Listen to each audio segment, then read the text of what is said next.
Amara, known for her tech-savvy prowess, spent the next few days meticulously planning.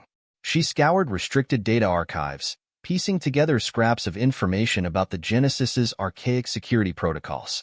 Sleep became a luxury she couldn't afford as her fingers danced across holographic displays, deciphering ancient blueprints and forgotten code.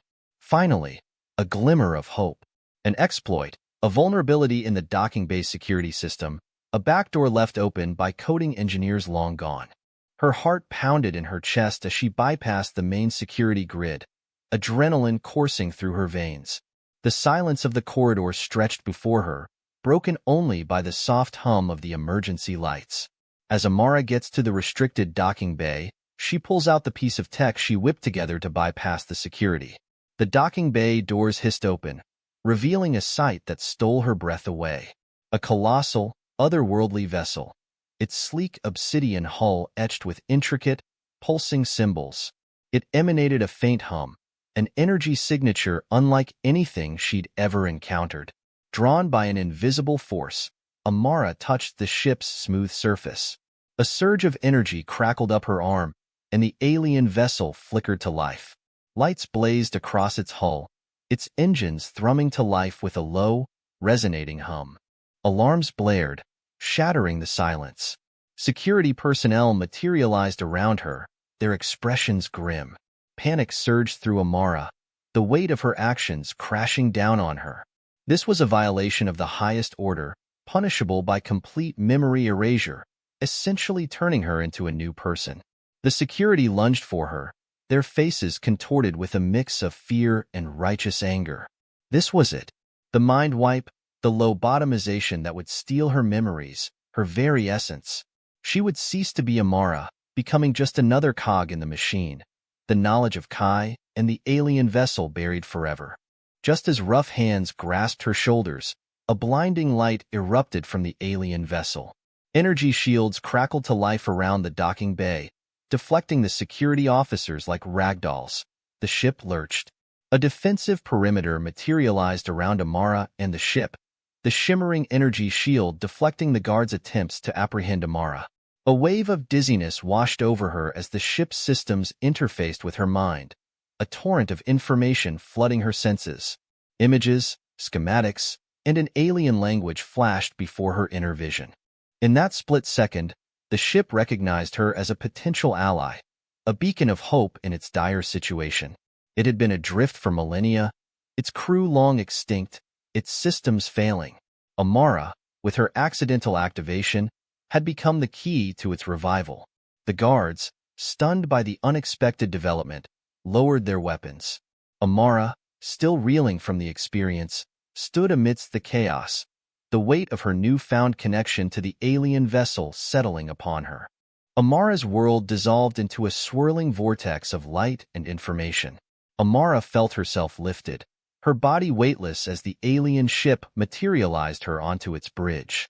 Gone were the sterile steel corridors of the Genesis, replaced by an awe-inspiring alien architecture. The bridge walls curved organically, pulsating with a soft inner bioluminescence that cast an ethereal glow. In the center, a command console resembled a giant, crystalline flower bud.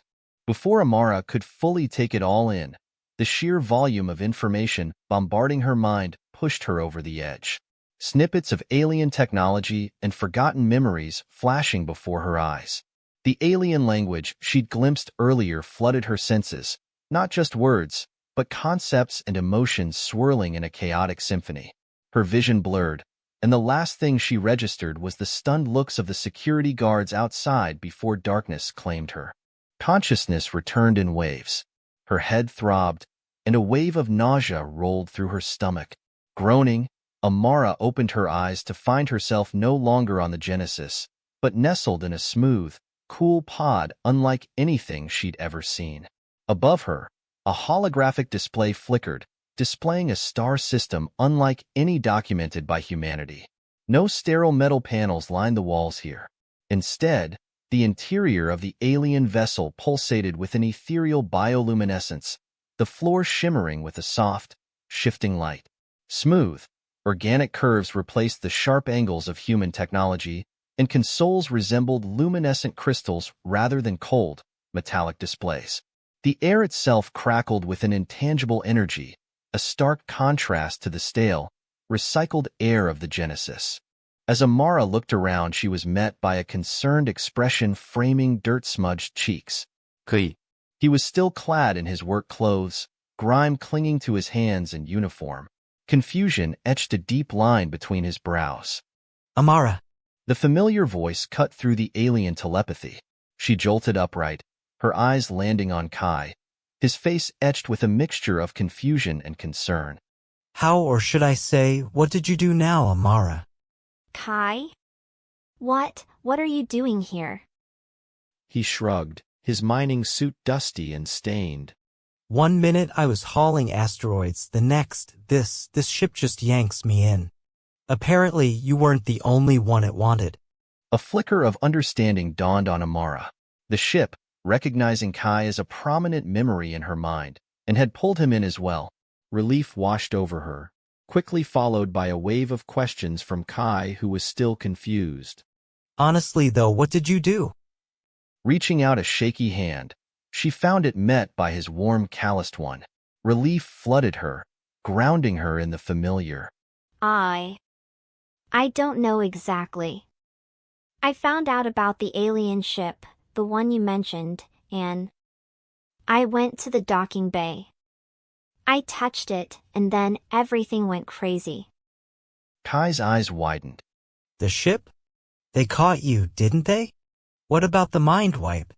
Amara shook her head, piecing together the fragmented memories. No. The ship, it protected me. It woke up when I touched it, and then, it defended me, I guess. And then, I woke up here. Amara explained her encounter with the ship, the security protocols, and the overwhelming influx of information. She admitted her ignorance, the alien language as foreign as the stars outside. They sat in silence for a moment, the alien ship's bioluminescence bathing them in its otherworldly glow.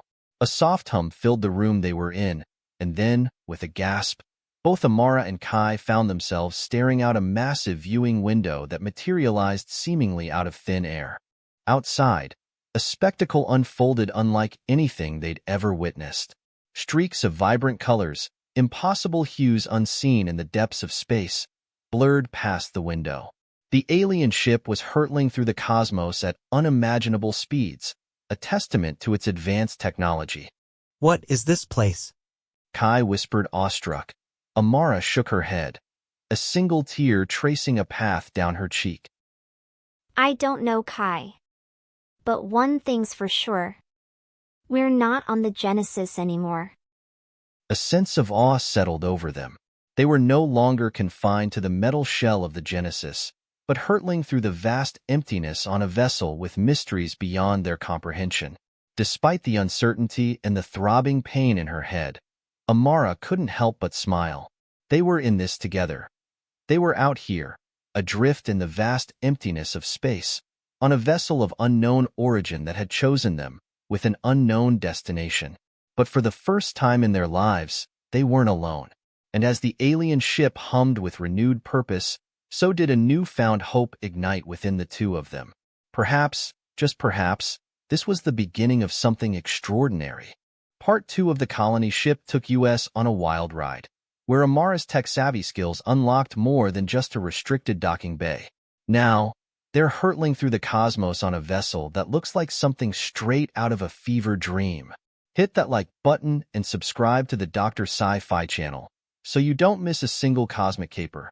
And remember, if your spaceship starts speaking to you in an alien language, it might be a good idea to pack a lunch. Just saying.